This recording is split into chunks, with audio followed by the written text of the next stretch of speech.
ከዚህ በመቀጠል ብፁዕ አባታችን ቃለ ቡራኬና ምክር እንዲሁም መግለጫ ይሰጡናል።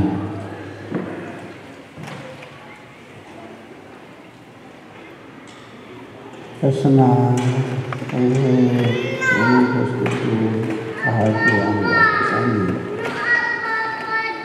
የተወደዳችሁ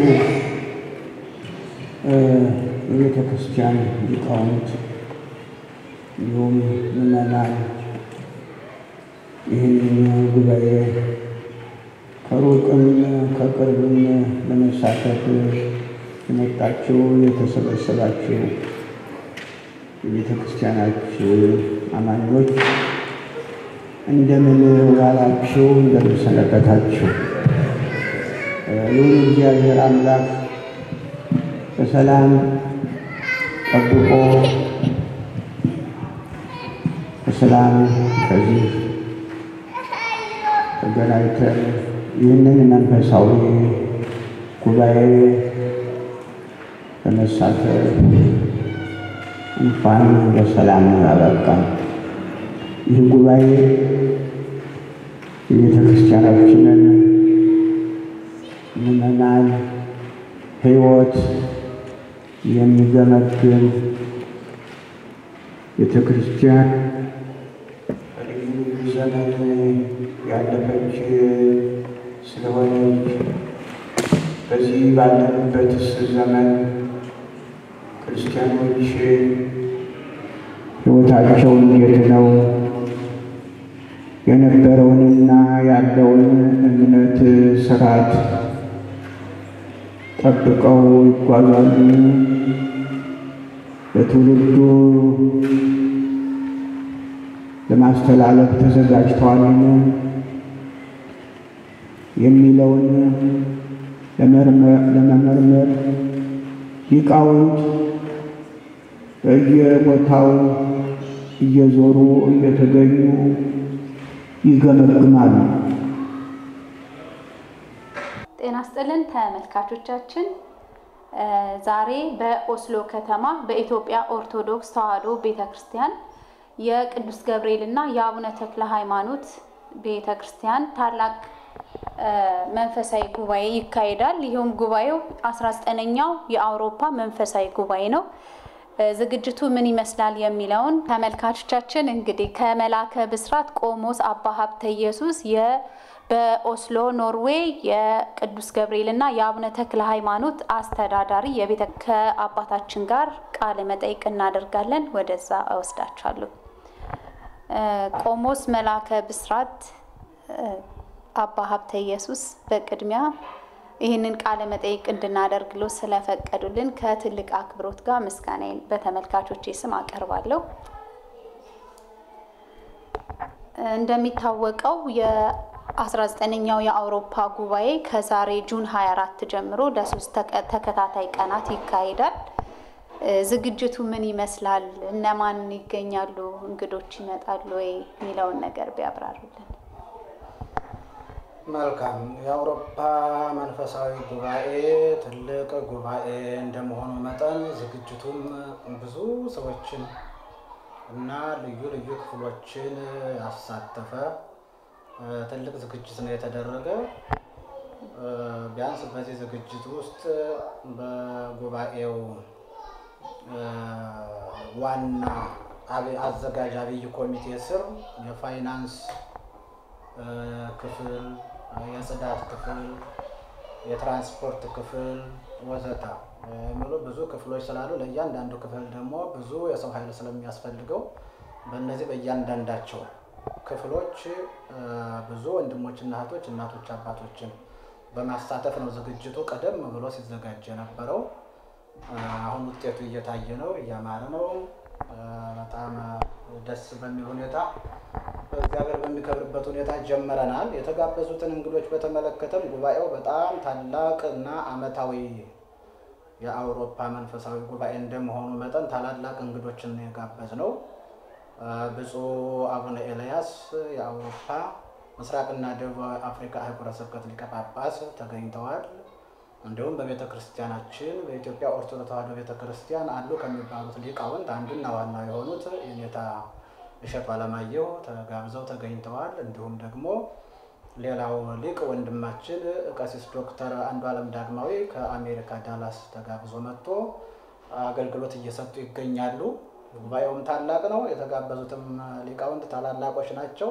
በዚህ ሁኔታ እግዚአብሔር ረድቶን በጥሩ ሁኔታ እያካሄድን ነው ያለነው።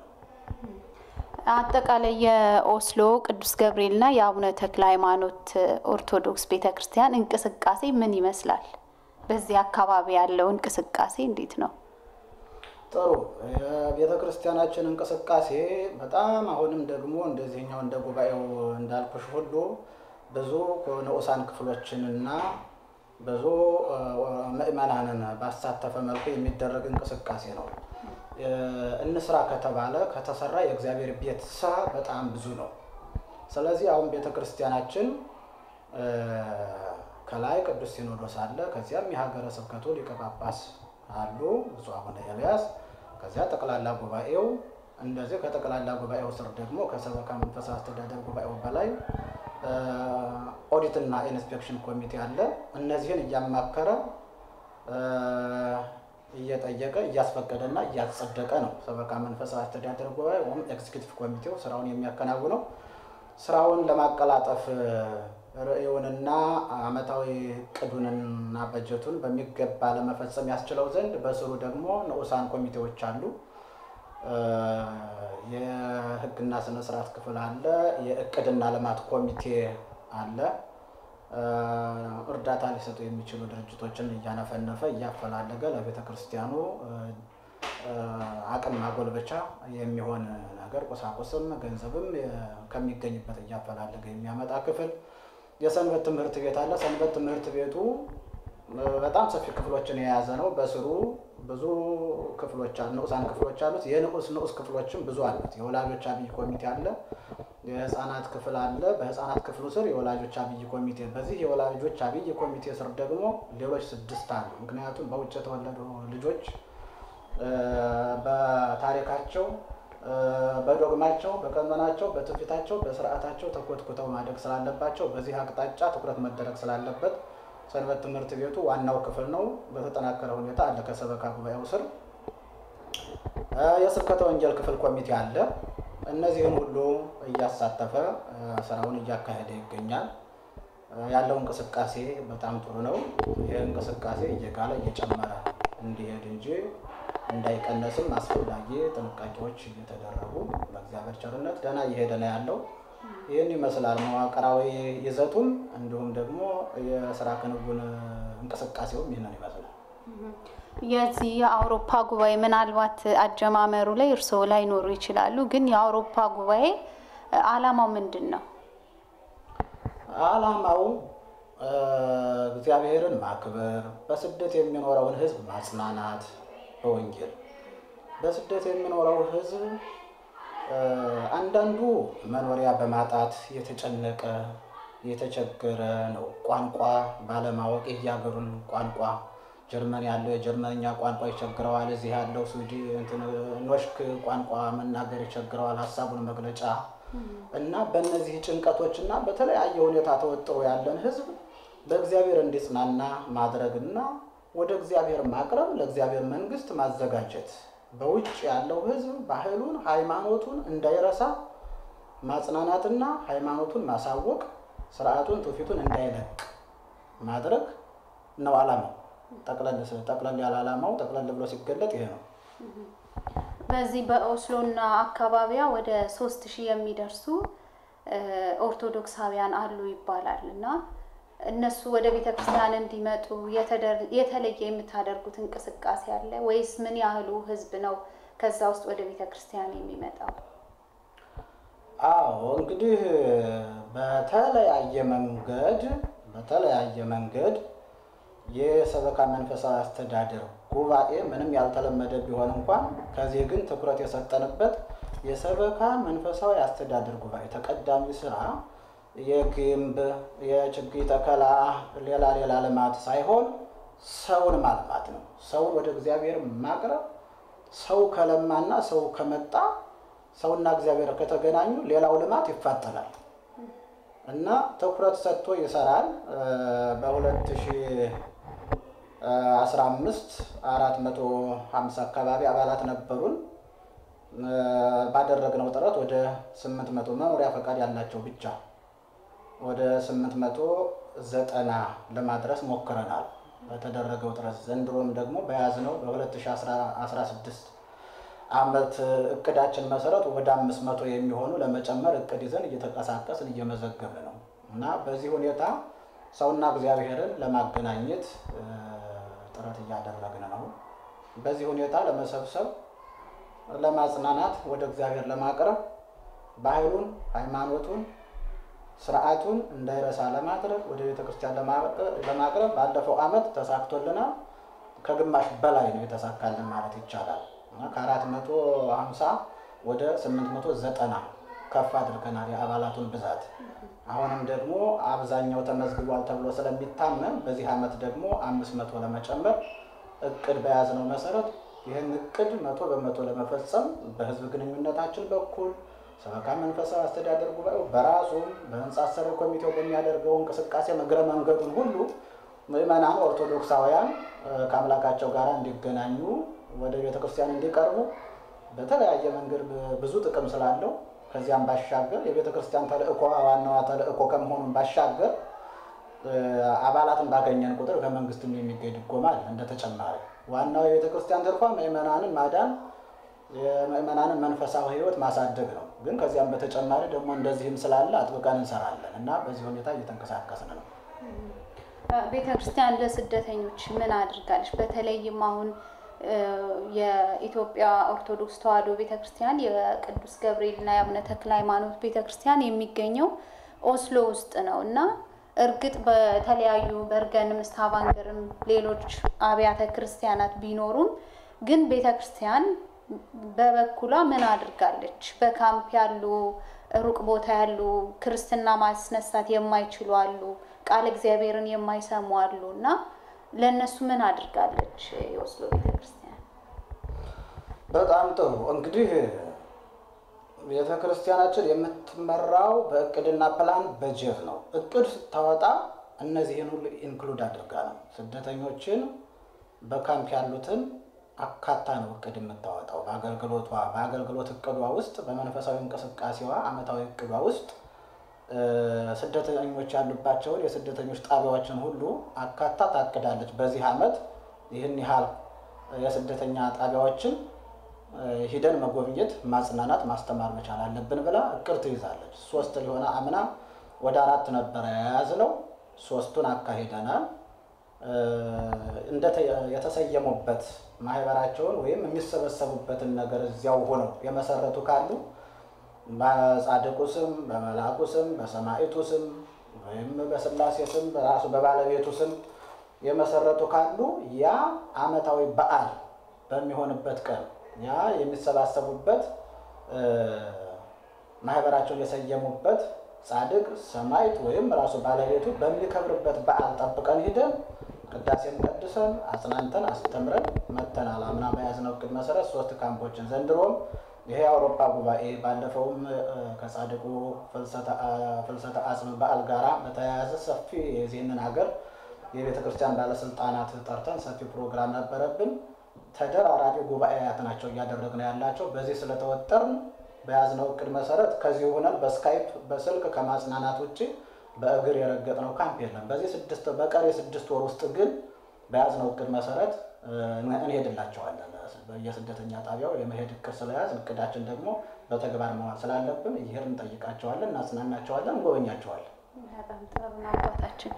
እንደሚታወቀው አሁን እየተጠቀማችሁ ያላችሁት በኖርዌጂያን ቤተክርስቲያን ነው። ቤተክርስቲያን የማነጽ እቅድ አላችሁ?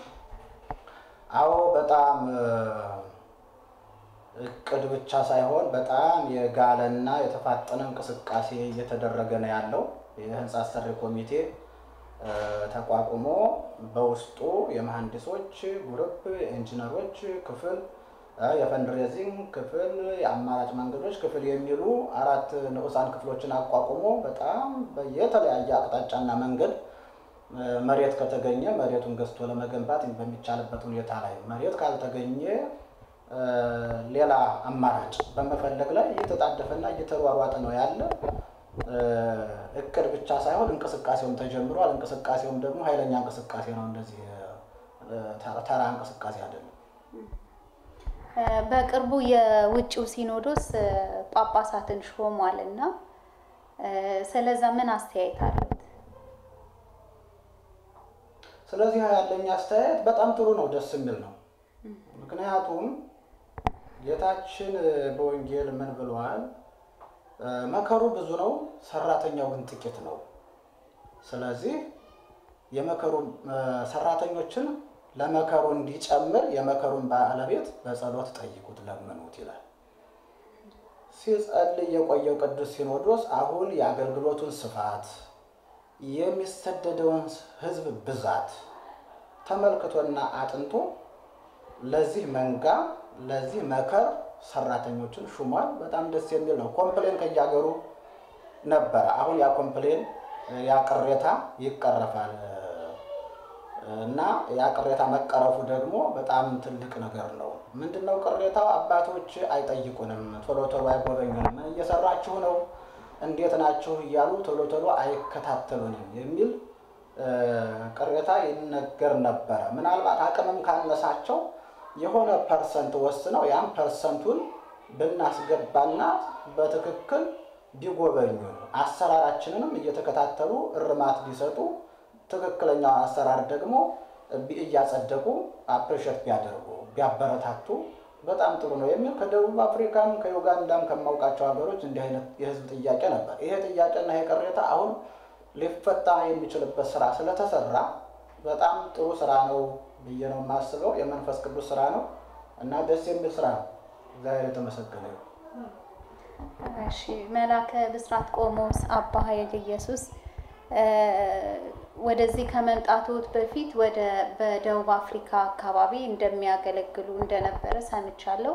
እንዲሁም እየሄዱ ኡጋንዳም እንደዚህም ክርስቲያኖችን እንደሚያገለግሉ መረጃው አለኝ እና በዛ አካባቢ ያለው የምዕመናኑ ቁጥር ምን ያህል ነው? እንዴት ነው ሃይማኖታቸውን የሚይዙት? በስደት ላይ ምን ያህል ጠንክረው ወደ እግዚአብሔር ይሄዳሉ? እና ያለውን ሁኔታ ቢገልጹልኝ። ጥሩ እንግዲህ ከደቡብ አፍሪካ ቢጀምር ደቡብ አፍሪካ በጣም ብዙ ህዝብ ነው ያለው። ደቡብ አፍሪካዎች ከመልአክነት ወደ ሰይጣንነት ተቀይረው አሁን በእሳት እያቃጠሉ ጋዝ እያከፈከፉ ሰው እየጠበሱ እየበሉ ባሉበት ሰዓት እንኳን አሁን ወገኖቻችን አላቋረጡም፣ እየጎረፉ ናቸው። ወደዚህ በመንገድ እየሞቱ በኮንቴነር ውስጥ እየታሸጉ እየሞቱ በታንዛኒያ በዚምባብዌ አቆራርጠው በሚሄዷቸው ሀገሮች ሁሉ በሙሉ እስር ቤቱን የሞሉት ወገኖቻችን ናቸው። እስካሁንም አላቆመም፣ በየጊዜው ይሄዳል። ብዙ ህዝብ ነው ያለው። ከብዛቱ አንጻር ግን ለሃይማኖቱ፣ ለታሪኩ፣ ለትውፊቱ፣ ለባህሉ ያለው አመለካከት የሞተ ቤተክርስቲያን እየታገለች ነው ያለችው። ትግል ነው። ፕሮግራሞችን እያዘጋጀች ጉባኤያትን እያዘጋጀች ትጠራለች። ደንታ ቢስ ሆኗል ትውልዱ እና ቤተክርስቲያን ብዙ ጥረት ታደርጋለች። የጥረቷን ያህል ግን ንስሐ የሚገባ ስጋው ደግሞ የሚቀበል ከሐሰት ከማጭበርበር ከማታለል ከዓለም ነገር የሚርቅ የጥረቱን ያህል አልተገኘም፣ ውጤት አልተገኘም እና በዚህ አካባቢ ብዙ ኦርቶዶክሳውያን አሉ። ለመንፈሳዊ ነገር ግን የመነሳሳት ሁኔታ በጣም ያነሰ ነው ከህዝቡ ብዛት አንጻር። ወደ ቤተክርስቲያን የሚመጣውና ሃይማኖቱን የሚወደው እግዚአብሔርን የሚያመልከው ለታሪኩ ለሃይማኖቱ ለቤተክርስቲያኑ የሚቆረቆረው በጣም ትንሽ ሆኖ ነው ያየሁት። ከሌሎቹ ጋር ሁሉ ለማነጻጸር ሞክሬያለሁ። ከእስላሞቹም ከአይሁድም ከፕሮቴስታንቱም ከካቶሊኩም ጋር ለማነጻጸር ሞክሬያለሁ ትንሽና የኛ አሁን ያለው ሁኔታ በጣም አስጊ ነው። ደንታ ቢስ ሆኗል። ለመንፈሳዊ ነገር ግድ የሌለው ለሆዱ ለሳንቲም ብቻ የሚሮጥ እንደውም አንዳንዱ ሳንቲም ፍለጋ ነው እንጂ እዚህ የመጣው ቤተክርስቲያንና አገሬ ዙሪያውን በቤተክርስቲያን ተከብቤ ነበር ስኖር የነበረ የሚልና ከእግዚአብሔር የራቀ እግዚአብሔር የሚባርክበትን ቦታ የማያውቅ እግዚአብሔር ሰዎችን የባረከ እንደውም በስደት ነው። እና አብርሃም እና ይስሐቅ እና ያዕቆብ ሁሉ ተሰደዋል፣ በስደት ነው የኖሩ፣ ግን እግዚአብሔርን አልተውም። ስለዚህ ረሃብ ነው ያሰደደን የምንበላው ነው የምንፈልገው ብለው እግዚአብሔርን አልረሱም። ግን ይሄኛው ትውልድ የኛ አሁን የኔና ያንቺ ትውልድ ግን በጣም አስቸጋሪ ሁኔታ ይታይበታል። ቤተክርስቲያን ትታገላለች፣ በዚህ ያለችው ቤተክርስቲያን ትጥራለች። በየክፍለ ሀገሩ ሁሉ እንደሚባል ቤተክርስቲያን አለ። በዚህኛው በትልቁ ካቴድራል በጽርሐ አርያም ቅድስት ሥላሴ ቤተክርስቲያን ስር 3 አብያተ ክርስቲያናት አሉ። ደርባን ቅዱስ ገብርኤል፣ ኦሎምዲ ቅዱስ ሚካኤል፣ ሳሶልበርግ ቅድስት ማርያም። እነዚህን ሁሉ አገልግሎት ይሰጣል። በዚህ አካባቢ ያሉትን ሁሉ እየሄደ ያጽናናል፣ ይሰበስባል፣ ከፈጣሪ ጋር ለማገናኘት ጥረት ያደርጋል። ቤተክርስቲያን ብዙ ጥረት ታደርጋለች። ውጤቱ የጥረቱን ያህል አይደለም፣ ግን ተስፋ አንቆርጥም። አንድም ቢሆን አንድ ሰው ፍለጋ ነውና ክርስቶስ ወደዚህ ዓለም የመጣው አንድም ቢሆን እያል ጥረቱን ቀጥላለች። ያለው ሁኔታ በዚህ አካባቢ ይህን ይመስላል የታዘብኩት በእኔ አመለካከት። በኡጋንዳም እንደዛው ነው። በኡጋንዳ ያለው ሁኔታ ደግሞ ትንሽ ለየት ያለ ነው። በኡጋንዳ በቁጥር ትንሾች ናቸው፣ ግን ፍሬዎች ናቸው። ብዙ ስራ ሰርተዋል። አልፎ አልፎ ደግሞ ግጭትና አለመስማማት እየተፈጠረ ነው እንጂ በፍቅር በአንድነት ቢንቀሳቀሱ ለወደፊቱ ቤተክርስቲያን አንዲት ስትሆን ታንዛኒያን፣ ቡሩንዲን፣ ኮንጎን፣ ኬንያን አጠቃላይ በዚህ አካባቢ ያሉ ሀገሮችን የምትቆጣጠርበትና የምታሰለጥንበት ታላላቅ መሰረታዊ የሆነ ነገር መገንባት የሚችሉ ነበረ። ግን አንዳንድ ጊዜም በመካሰስ አንዳንድ ጊዜም በመኮራረፍ ከቤተክርስቲያን በመራቅ ጊዜ አባክነዋል እና ጥቂቶች ናቸው በቁጥር ዩጋንዳ ውስጥ የሚኖሩት። ነገር ግን ፍሬዎች ናቸው። አገሩም የሰጠና ያመቸ ነው። ብዙ ስራ መስራት ብዙ ስራ ሰርተዋል። መንበረ ጵጵስና አለ። ቤተክርስቲያኑን በየጊዜው ያሳምራሉ፣ ያድሳሉ እና በቤተክርስቲያኑ ግቢ ውስጥም ብዙ ስራ ሰርተዋል። ቢሮ የተሟላ ነው። የካህናቱ መኖሪያ አሟልተዋል። የመቃብር ቦታ ደግሞ ትልቅ ቦታ ገዝተዋል እና ከዚህ የበለጠ ይሰሩ ነበረ ቢፋቀሩ፣ ቢቀራረቡ፣ ቢጣጣሙ፣ ቢዋደዱ፣ ባይቃረኑ ብዬ አስባለሁ እንጂ በዛም አካባቢ ያሉት እንደዚህም ሆኖ ጥሩ ስራ ለታሪክ እና ለሀገር ለወገን የሚጠቅም ነገር መሰረት ጥለዋል። እሺ አባታችን፣ በመጨረሻ እንግዲህ በአጋጣሚ በዚህ በ19ኛው የአውሮፓ ጉባኤ አጋጣሚ ተገናኝተን አንዳንድ ጥያቄዎችን አንስተን እርስዎም ፈቃደኛ ሆነው ስለመለሱልን በጣም አመሰግናለሁ። በመጨረሻ ለህዝቡ ለምዕመናኑ የሚያስተላልፉት መልእክት ካለ እድል ይስጡት። እንግዲህ ለምዕመናኑ የማስተላልፈው መልእክት ምንድነው? አጠቃላይ የኢትዮጵያ ኦርቶዶክስ ተዋሕዶ ቤተክርስቲያንን በዚህም በአውሮፓም በዚህ በኖርዌይም በአውሮፓም በሌላውም ዓለም ያሉትን በተመለከተ ሰፋ አድርጌ ስመለከት የማስተላልፈው መልእክት ታሪካችን፣ ቤተክርስቲያናችን፣ ሃይማኖታችንን ለማወቅ ጥረት እናድርግ። ለማወቅ ደግሞ አሁን ድሮ በቆሎ ትምህርት ቤት እንደነበረው እንግልት የለም። እቤት ሆኖ ማወቅ መረዳት ይቻላል። ስናውቅ ደግሞ የቤተክርስቲያናችን ፍቅሯ ጣዕሟ ይገባናል። እንጠብቃታለን፣ እንከባከባታለን፣ እንወዳታለን እና የቤተክርስቲያንን ታሪክ ሃይማኖቱን ለማወቅ ስርዓቱን፣ ባህሉን፣ የስነ ልቡናና የስነ ምግባር ጥያቄዎችን፣ የባህል ጥያቄዎችን ለይቶ በመልክ በመልካቸው ለማወቅ ጥረት ማድረግ አለበት። አንዳንድ ጊዜ ባህሉ ሲነካ ሃይማኖት እንደተነካ ያህል እሪ የሚልበት አለ ካለመገንዘብ ካለማወቅ የተነሳ። አንዳንድ ጊዜ ደግሞ ዋናውና ዶግማው ዶክትሪኑ ሲነካ ምንም የማይመስለው አለ ካለማወቅ የተነሳ።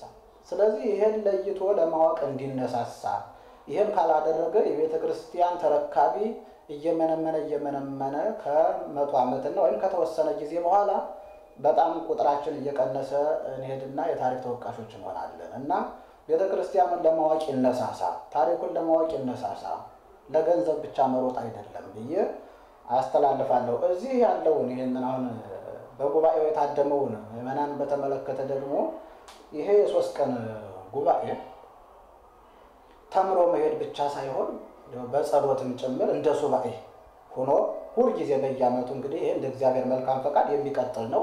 19ኛው መንፈሳዊ ጉባኤ ላይ ነው ያለ የሚቀጥል ነው እና ይሄንን የ3 ቀን ጉባኤ በየሀገሩ እየተዘዋወረ የሚደረገውን ጉባኤ እንደ ጉባኤ መማሪያ ብቻ ሳይሆን እንደ ሱባኤ እያደረገ እየጸለየበት ራሱን ከእግዚአብሔር ጋር የሚገናኝበት ለሀገርም ለቤተ ክርስቲያንም የሚበጅ ነገር ሁሉ እንዲመጣ በጸሎትም የሚተጋበት እንዲሆን መልእክቴን አስተላልፋለሁ።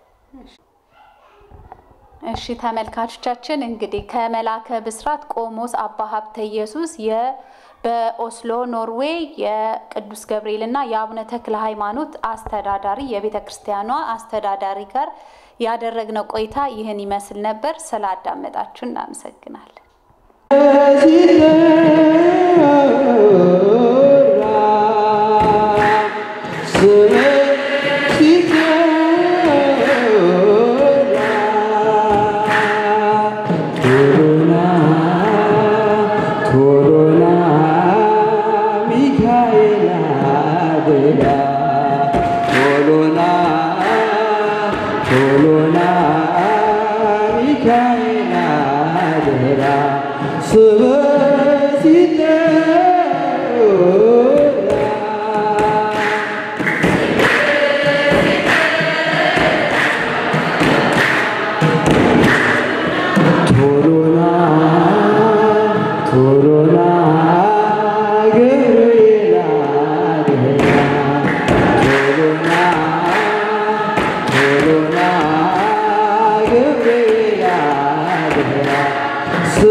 እግዚአብሔር ስለሰጠን ጊዜ ተመሰገነ ይሁን።